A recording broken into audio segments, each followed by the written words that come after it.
Hello and welcome to the radiotimes.com Doctor Who podcast. My name's Hugh. My name's Morgan. And I'm cranking up the rumour mill. Here it goes again. I think I've done this bit before a few times. But yeah, maybe I should do sound effects. We should have be like a shock jock radio show and have like little sound effects and stuff. But we're cranking up the rumour mill because there are new rumours, which are technically still the same old rumours, but with very, very minor details changed. That because we're a Doctor Who podcast that does stuff weekly, we're going to talk about in some detail. So yeah, just to wit, basically, there's been a lot of kind of stuff flying around the internet recently. The Doctor Who 2022 annual, which confusingly comes out in 2021, announced its cover, and fans were quick to notice that Jodie Whittaker wasn't on the cover, which is a first. Although she's in the annual itself quite a lot, she's not on the cover. That's a first for Doctor Who. And people were like, "Oh, does this mean those previous rumours of Jodie leaving are true? You know, ooh, are they already preparing for the non-Jodie Doctor Who era?" And then the Mirror wrote a story which was kind of following up on one they'd done before, saying connecting those dots, but also adding some quite interesting details. It's an interesting story because it's sort of almost like they talk about the sort of Doctor Who, cover as and then sort of like, and anyway, here's some unrelated stuff. Like, yeah. Oh, here's the thing people are saying. Anyway, also, we told you Jodie Whittaker was leaving at the end of the next series. Well, now it's probably a bit later after a couple of specials. It's basically the new detail. I think basically when you actually pass it down, the new detail on top of what rumours there were already is that Jodie might be, if she is leaving, she's not going to leave like this series as in this year, and it might be like in a special next year, right? I think that's basically the detail. So the Mirror had previously claimed, because they were the ones who broke the story, if indeed it is a story, that Jodie would be leaving. But now the new detail, as you say, sort of hooked on this whole scandal of her not being on the cover of the Doctor Who annual, but sort of not, is that now she'll depart in a special next year, 2022, and that in fact there will be two specials. And the Mirror story says she'll appear in 8 episodes, and it's not 100% clear from the story if that means 8 plus 2 specials, so 10 total, or if the 8 includes the 2 specials. But assume the latter. That's kind of what I took from it, but I could be wrong. Well, we're Doctor Who fans. We're going to be pessimistic about these things, right? So let's assume that it's 6 and 2. So you'd get a series of 6 in late 2021. You then, according to this Mirror story, you then get another special, Jodie's final episode, in 2022, and then there'd be one more special to fit in between the series and her departure, which we know for a fact that the next series of Doctor Who is going to air this year. Yes. So later in 2021, if there's a special in 2022, her final special, and there's one more special to fit in between that. I'm not just doing this Doctor Who fan thing of saying, "Oh, bring back the Christmas special," but it does feel like where else are you gonna put a special between a series which we know is coming later this year and another special in early 2022? Yeah, definitely. I mean, it's something that I thought about because it basically sounds like the way it's going to go is, this obviously, they're doing a reduced run of episodes because of COVID. Doctor Who has a very, very long production process, and they've actually been making it in and out of waves of pandemic. Essentially, when they started, we were fully locked down, and now by the time they finish, we might be unlocked. Like, it's kind of crazy. We might be. We might we'll not see. Maybe they could have. By the time they actually stop filming, we'll be back in. I mean, hopefully not. But yeah, so it sounds to me like there's going to be like 6 main episodes, which is basically. And I'm not doing this to be like overly positive. I'd prefer to have more episodes. It's basically kind of like an average BBC drama, right? Well, this is it. Is that I think Doctor Who fans, again, we're pessimists. We hear 6 episodes, and totally ignore the fact that 6 episodes is a perfectly reasonable standard run for most British drama series.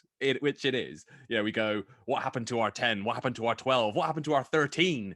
But actually, yes, 6 episodes, if it is indeed to be 6 episodes, is a perfectly reasonable run for a BBC drama.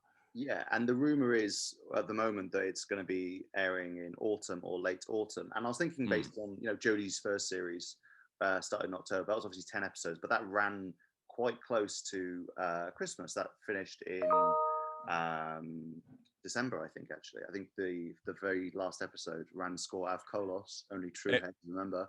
Was early December, and then obviously we only had about a month until the New Year's special mm. resolution. So it was kind of, and that was kind of almost more like the series finale because they had a kind of like uh, tapping off thing. So I do wonder about that. I think there was in Peter Capaldi's, not his last series, but I think one of his, like his second to last series, that was also quite a late series, which was quite close to Christmas. So yeah, I could see it happening that like, say, there's rumors there's a Halloween episode, right? So that puts it a certain like distance into like, that it, at least like halfway through, you think must be around the end of October if they want to aim for like Halloween. I mean, this is a lot of projection. So it could be that like they have those 6 episodes running through autumn, a little bit of a break, maybe like a month or month and a half, and then they could do the David Tennant double, as we often call it, right now, which is Christmas special followed by New Year regeneration. And to be honest, the fact that that is something David Tennant specifically has done did make me think, you know what, they could do that because they have kind of consciously or unconsciously been kind of riffing on the David Tennant era recently. I mean, they did the whole what thing a couple of times with Jodie, and I think that definitely the kind of style that this era of Doctor Who was trying to evoke was that kind of era, right, with the kind of young, quite like energetic Doctor and the kind of quite family friendly storytelling, I guess.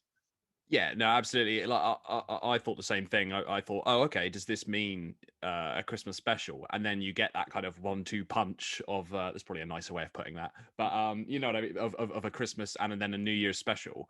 It feels very end of time. And as you say, yeah, the 10th Doctor feels like 13's closest parallel. So that would seem to make sense. Definitely, like it's definitely something that like I think they could do. I mean, again, this is just like pure uncut speculation. It doesn't actually like come from anything, but yeah. And then that possibility could explain why there's this rumor that there's a special in 2022. It would do that thing that I'd say modern Doctor Who is fond of like artificially stretching the eras of a Doctor, so they can be like, oh, he was the Doctor for X long. Like they did that for David Tennant, where they were like, oh yeah, 5 years, so then he's been doing it longer than Peter Davison or whatever. And it's like, is it 5 years? Like, because it's from like, I mean, technically from July 2005, but he was properly doing it from Christmas 2005 till literally New Year's Day 2010. So it's like it's not quite 5 years, like 4.5 years. And then it's the same thing. Like with Matt Smith, I think has the opposite thing, where he's there from literally like the very first day of 2010 to the very last day of 2013, more or less. And then that's somehow oh, it's 3 years, but actually it's like pretty much the same amount of time. Like there's maybe like a couple of months in it. Yeah, well, on a sort of related note, something else that I think we both thought of when we saw, these rumors of a 2022 special is 2022 is marks the BBC's centenary, right? 100 years of the BBC. So it would make sense to have Doctor Who, one of the crown jewels of the BBC, have it on air in their centenary year. And much as it might not be what we're hoping for, having a one-off special on, for example, January the 1st, 2022, and then no Doctor Who for the rest of the year, it would technically fit the bill of having the show on in that year. And related to what you were talking about, it does feel a bit like in when there was one episode of Doctor Who in 2016, The Return of Dr. Mysterio, and the show hadn't been on the air for like a whole year prior to that since Husbands of River Song. And it was this thing of, well, technically Doctor Who has been on the air this year. I mean, it was only one episode, but it has been on the air this year. That was the same in 2019, right?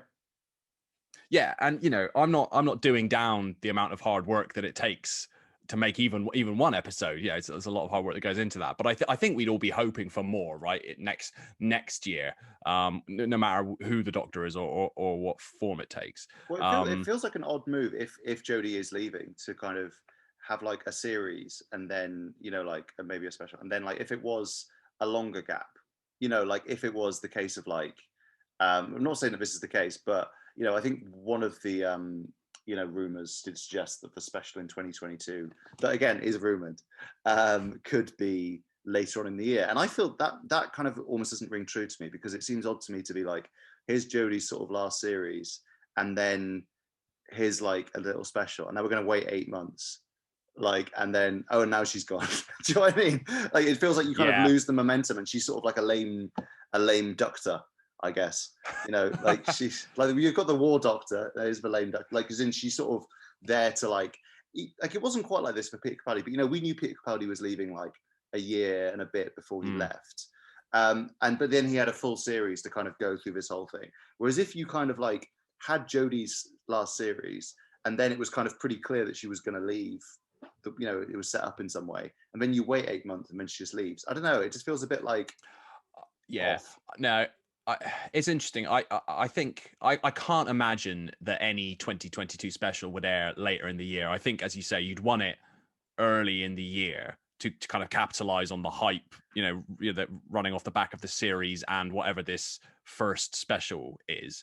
But I mean, we could see a hiatus then after the 2022 special. We might not see any more episodes, but I think the other factor in here is Chris Chibnall. And so the part of me that thinks, because again, one episode, if we're talking about the BBC's centenary year, one episode on January the 1st, 2022 or thereabouts would again tick that box. Doctor Who would have been on the air in the BBC's 100th year. But there's been sort of no indication, no rumour, unlike Jodie, of Chris Chibnall leaving. In fact, I'm pretty sure the original Mirror story, not the most recent one, but the original one that published the rumours of Jodie leaving, I think it actually stated outright that Chris Chibnall was expected to stay. And if that's true, I can't imagine him, wanting to be the showrunner of a dormant show, the captain of an empty ship. He wouldn't want to be tied to that. I say this like I know, like he's my best friend, but like, I can't imagine any creative, any writer, any showrunner would want to be tied to a show that's on hiatus. Either you want to be actively working on something, or you want to move on to pastures new. I can't imagine if either sort of Jodie's last special being pushed to late 2022, unless I guess they film it way in advance and then just air it much later. But if Chris isn't leaving, and Jodie is, if she leaves in early 2022, I can't see them then putting the show on hiatus for a lengthy spell, because he'd surely want to be kind of actively working on it. Yeah. Also, it just seems like it feels like you kind of need to have the next thing set up already, don't you, with Doctor Who? You kind of can't be like, oh yeah, we'll come back to it in a minute, because then you just won't. You know what I mean? Like, it would just sort of like drift away almost. And yeah, no, I agree with you. I couldn't see him going for that. The flip side to that, though, is that I do wonder about, like, with the centenary. Like, I guess it depends on how important like the year of it is, because the centenary itself is on. I've looked it up. It's in October 2022, which is obviously quite a bit later. So it's almost like, would you not, want to run something a bit more around then? And then you sort of think, fans have been talking for ages about the 60th anniversary, right? And they're saying Jodie can't leave before the 60th. And, that's, I've said that in pieces too, and I kind of get that. But then I was thinking about it, and I was like, you know what? If she's thinking of leaving in 2022 to 2023, oh, maybe that's not that long. But then you actually think about it, and it's like, yeah, but if we're talking, 1st of January 2022 till 23rd of November 2023, that's like 2 years. Like, yeah, it's a bigger gap than it seems to us now. Like, you could have had like a full series or 2 series, in the olden times, of Doctor Who by that point. You could have a fully established new Doctor. And so then, but I am kind of thinking, what could they do? Is 60th an important anniversary? Like, fans have latched onto it because it's this number, but 50th means something. 10th, to be honest, means something. 60th, it's kind of like you could do something, but it's not necessarily going to be like, oh, let's devote loads of money and loads of extra programming to like this date. No. Like, it might be more like, let's get all the doctors to do a video saying, hi, happy 60th birthday, Doctor Who, whereas the BBC centenary is such a huge thing. It's 100 years of the BBC, and say they want to kind of do a like, let's look at our greatest hits, let's get back maybe some modern stuff like Line of Duty, we'll look at the original House of Cards. Don't know why I went for that. I'm just thinking of older stuff. David Attenborough documentaries of the past. We're going to be looking at old stuff. Let's pay tribute to that. Maybe they get David Attenborough to do a new documentary where he looks back at his first one, something like that. Maybe they're like, let's do a Doctor Who special, which is a multi-Doctor special where they have doctors from throughout the BBC's history, get some older doctors back and stuff. I could see them doing that, and maybe Jodie would be a part of that, and that's where some of this confusion is coming in. Maybe she's in that, but that isn't really her big exit. Maybe she's part of that, and that's later in 2022, but that isn't necessarily her leaving. Again, I keep on saying on the flip side, the other side of that again is if Jodie just left and then was oh, hey, I'm back again for a special, that would be so weird. Yeah. So I don't know, really. But I think you're right about the 60th in that I think, again, fans assume that it's the 60th. Of course, we will get a multi-Doctor special. Not only might we not get a multi-Doctor special, we might not get anything. Like you say, it doesn't have quite the same in the general public, stepping out of our kind of fan sphere for the moment. I don't think 60th has the same cachet as you say, the 10th or the 20th or the 50th. In much the same way as we were actually talking a little bit before we started recording about how will Jodie get a Christmas special? This is something that is very important now to Doctor Who fans. We were even saying, it'd be nice if she got a Christmas special before she left. Come on, give her a Christmas special. I don't think that's as important to the BBC. I don't think that's something that concerns them in the same way as it concerns fans. Fans have our very specific set of concerns, things like will a Doctor get a Christmas special and the 60th, that's a thing. To the BBC, they probably have a different set of priorities, as is only sort of right and correct. And so I think you're right in that potentially the 100th anniversary of the BBC is something they're going to want to celebrate with a great deal of fanfare. That probably means more internally than Doctor Who's 60th anniversary. But the upshot of all that is maybe we'll get some sort of celebration a year earlier. 13 months earlier. Yeah. And then you can sort of say, and the BBC can be like, and it's also for the 60th, just watch it again. It's the same thing. Yeah. The other thing as well with this rumor of the we know for a fact that it's 8 episodes, right? We know that for a fact. Down from 10 because of COVID, because it takes longer. Technically down from 11. Correct, with the special. Yeah. So down from 11 to 8. Now this rumor is that we're presuming 6 episodes plus 2 specials, a 6-episode series.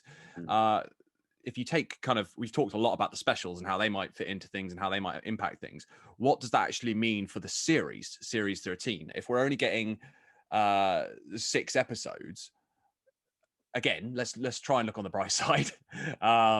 What can you do with 6 episodes? Is there stuff you can do with 6 that you couldn't do with 13 or 12 or 10?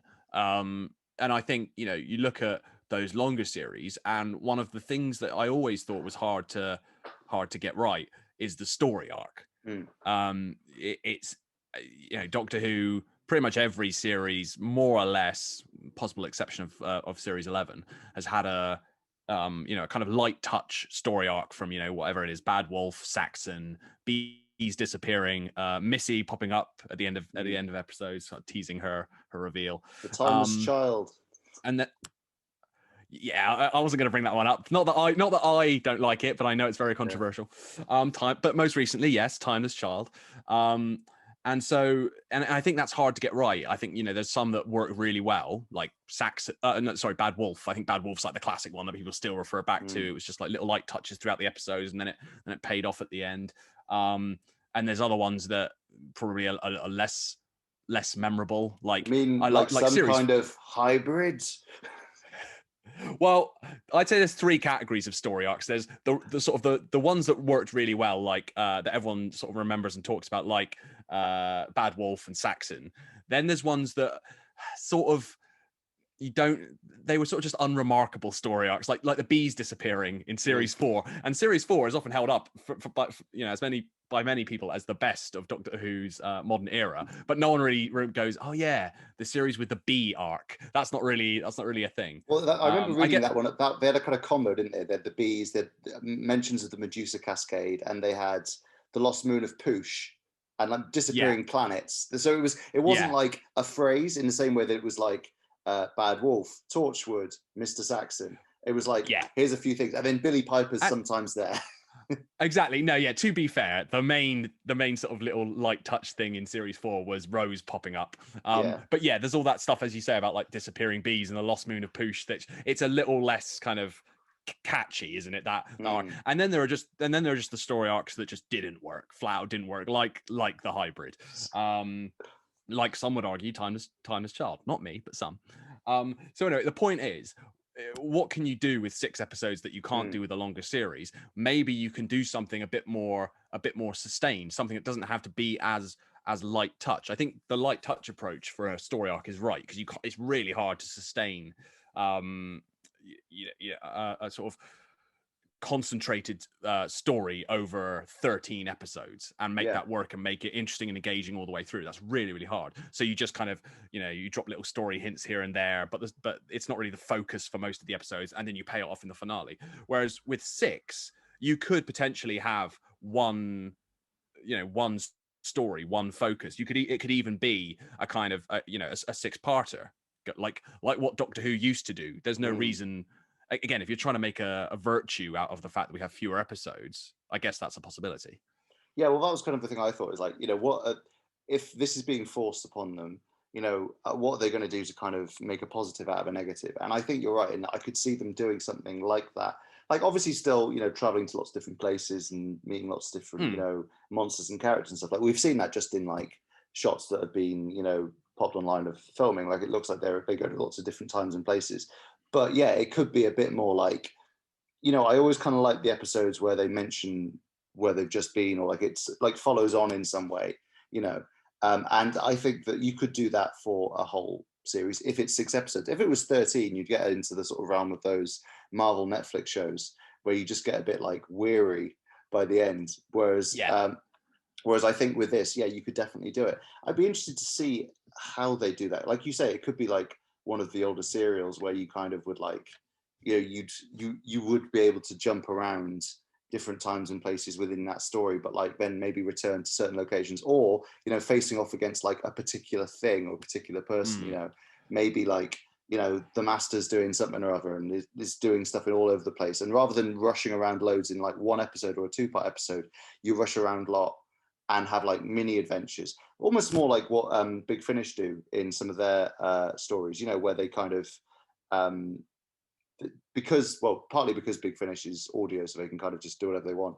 The stories do often jump around, to planets, budget free, and to different time periods, and just pick people up and then kind of like throw them somewhere else in a way. Whereas like the TV show, not always, but often is very much like, TARDIS arrives, this is our location for this week. We've all learned a lesson today. Let's leave and go somewhere else.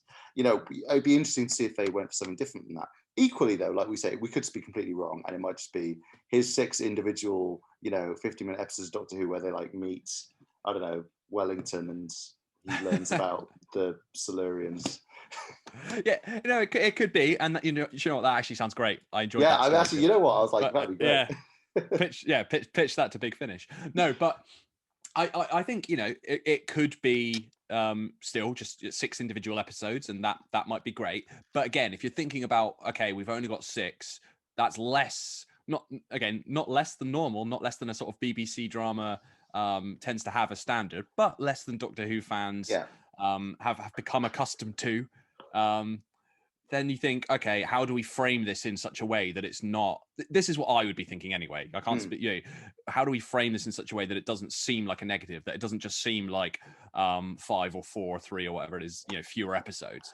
You go, oh, okay, this is an event. This is a 6-part TV event. And I think you're right in that the idea of having one threat and one foe, and if you've got the budget for 6 episodes, you can still have the TARDIS, zipping across the universe. You can have various different monsters and various different locations, but there could be sort of one threat pursuing the Doctor. And I think if they know now, which they presumably would, going into the series 13, that Jodie is leaving at the end of it or slightly after the end of it in one or two specials, you could really build to that.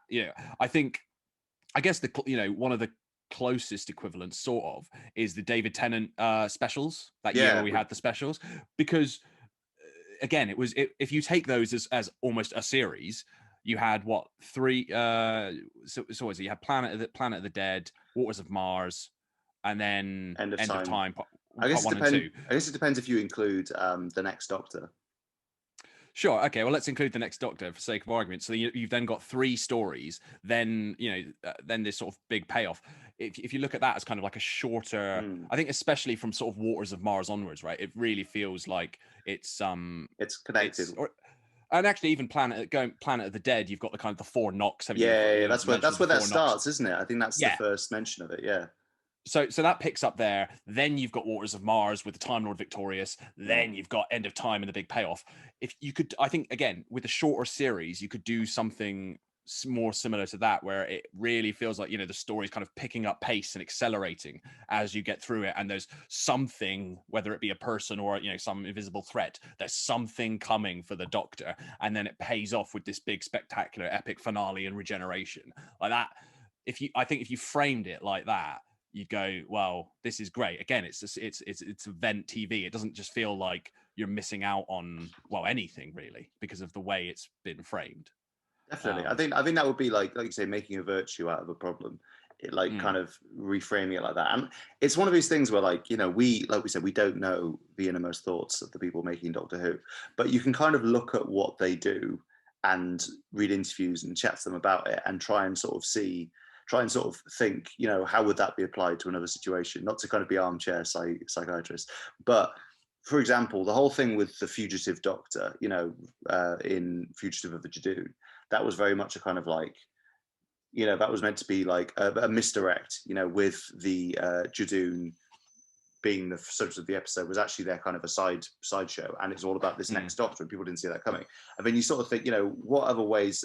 And then when I interviewed Chris Chibnall about it, he was sort of like, yeah, we came up with the idea of this being another Doctor because we just thought, oh, well, wouldn't that be so interesting, and kind of a new way of doing it. Like, you never introduced a Doctor mid-series. Like, you just wouldn't do it, so no one would expect it. So I kind of wonder, that kind of outlook, how that could apply to this series. Like, you wouldn't expect that to get this kind of serialized Doctor Who story. It's something new, it's a bit different.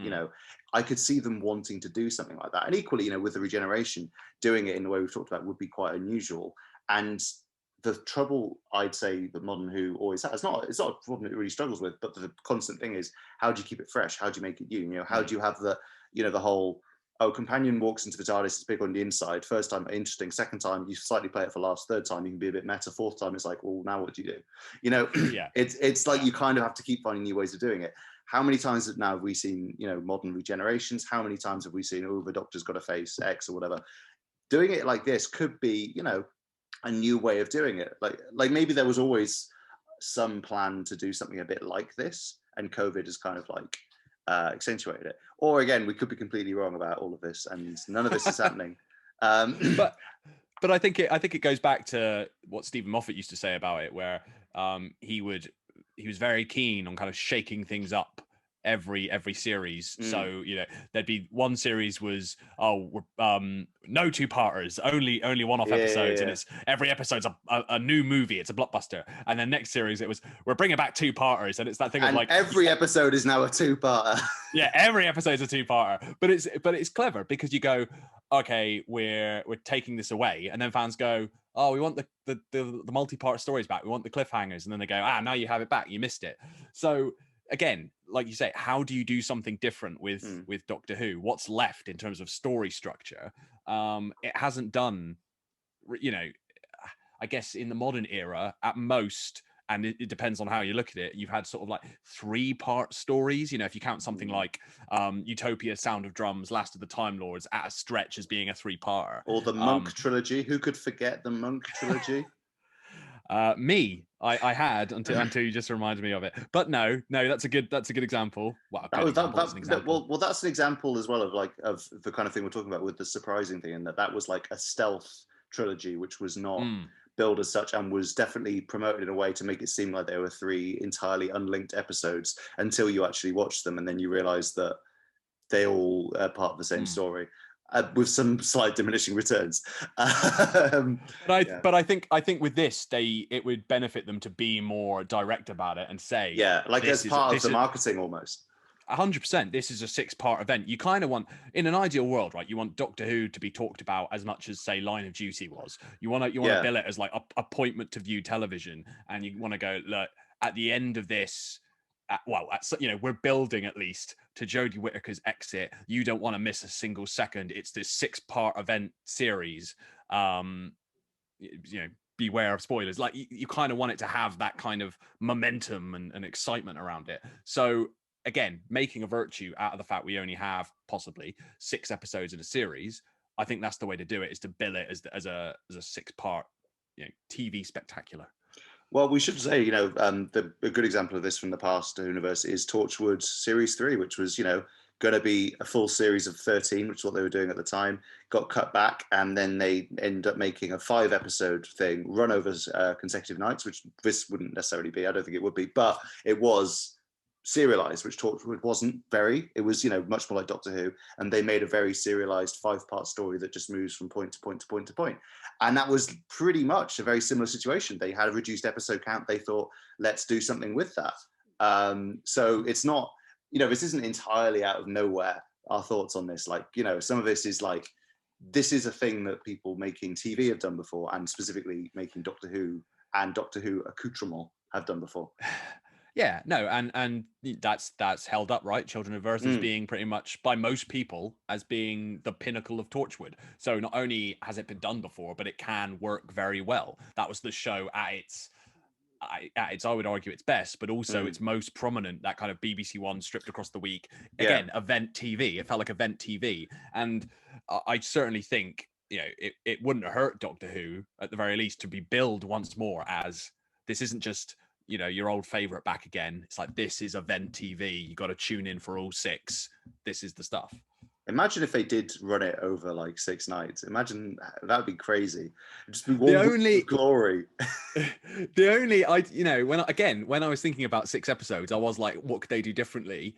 They've shifted it from Saturdays to Sundays. They're not adverse to airing on different days. Could you strip it across a week? My only thing with that is, do you want to put all that work into? And I know this applies to anything you strip, but with Doctor Who in particular, when it's probably so hard to have made it this year, and it's this big sci-fi effects-laden spectacular, do you want to just blow it all in a week?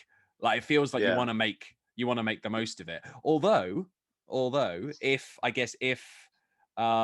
they were to air all of Series 13 in a week, it would then explain why you would have another special later in the year, and then another special in 2022. It could maybe account for those 2 specials. So I would say rule nothing out. Yeah, I mean, just think of the whole iPlayer box set thing. It would definitely work for that.